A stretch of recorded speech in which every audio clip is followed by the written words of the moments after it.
My freshman year, my roommate said, hey, one thing we got to do is graduate on time and be ski bums.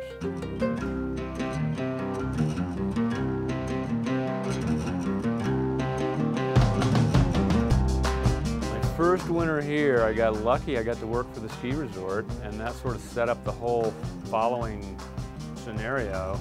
I was a chairlift operator the first year, and the second year I got on the trail crew. Those were probably the best years of my life because we skied a ton. It snowed constantly the first winter I was here, and halfway through that first winter I realized that skiing wasn't something that you learned in one winter. So that's why I totally bailed on going home and then really became a ski bum and committed to staying in Wyoming until I learned how to ski. When I moved here, I met Bob Woodall, who was working for the newspaper and who was shooting NASCAR ski photos. We were the Jackson Hole skitographers, and we were starting to try to branch out beyond ski racing and shoot pictures of people skiing. We needed some advertising, so we produced the Village Focus, and then we changed it to the Jackson Hole Skier magazine when we started wanting to bring in other aspects of the ski community.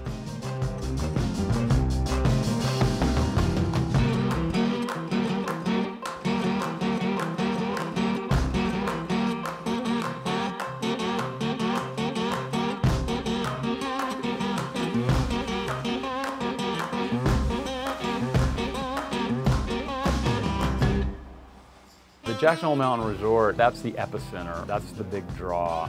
You know, the tram going up 4,100 vertical feet into this big alpine ski terrain. Magnificent mountains. Big wide open bowls and the steep, long faces. Corbett's Couloir, Cody Peak, Central Couloir, and Four Shadows, and all of the backcountry terrain that opened up.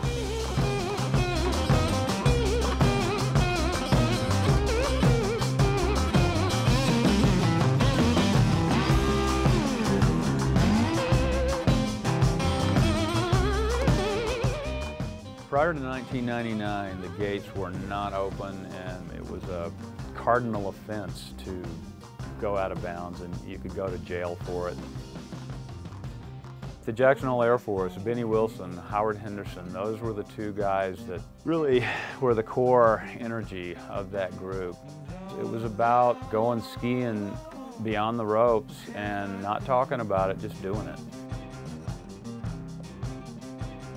It was hard for us to get good powder photos because they really wouldn't wait around for us. They were just racing from one air to the next, and we just had to try to keep up with them, and that was the program with those guys.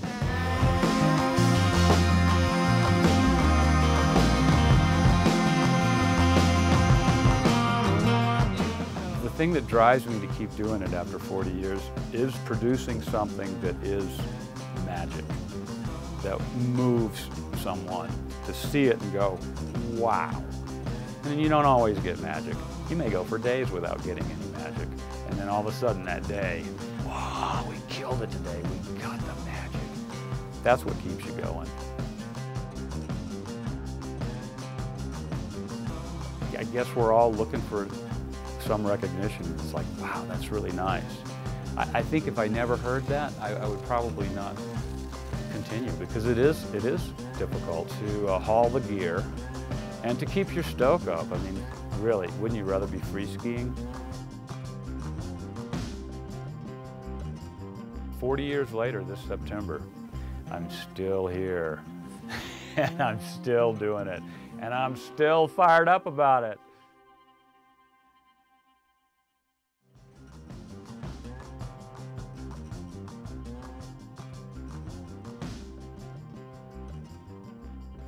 I asked the surgeon after the surgery how it went, and he said they were so bad there was a hole worn in them. So I went, yeah, man, I used them up.